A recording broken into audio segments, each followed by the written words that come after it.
After the unanimously acclaimed brilliance of Sands of Time and the nosedive the series took thereafter, there was always going to be enormous pressure on Ubisoft regarding this new Prince of Persia.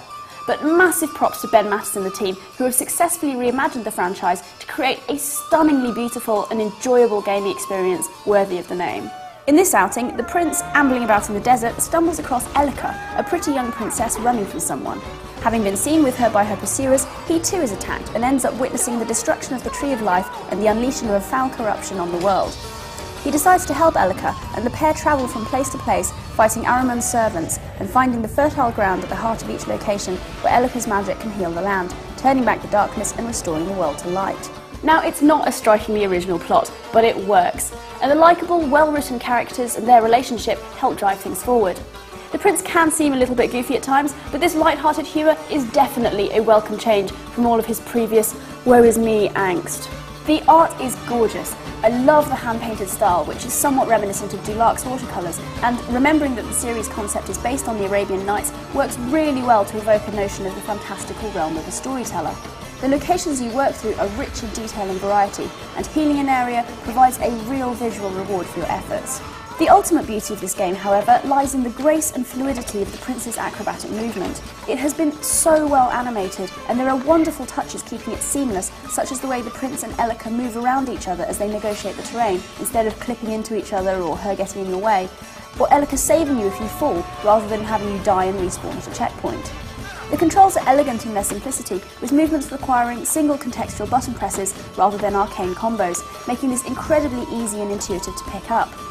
The emphasis is on fluidity rather than puzzling pathfinding, which is different, but just feels right. If you like your freerunning, Prince of Persia is a great companion game to Mirror's Edge.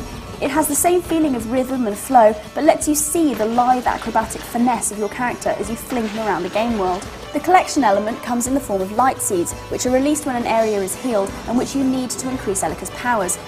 This is a great way of providing some extra challenge to those who want it.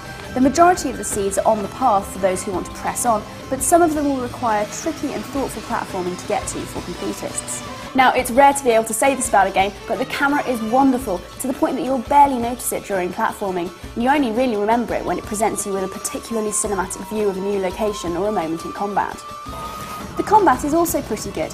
It might seem a little slow and simple at first, especially if you're used to throwing down in a blaze of button-mashing glory, but there's a subtlety to the timing and a grace to combining your sword, gauntlet, acrobatic and assisted attacks that's rather satisfying.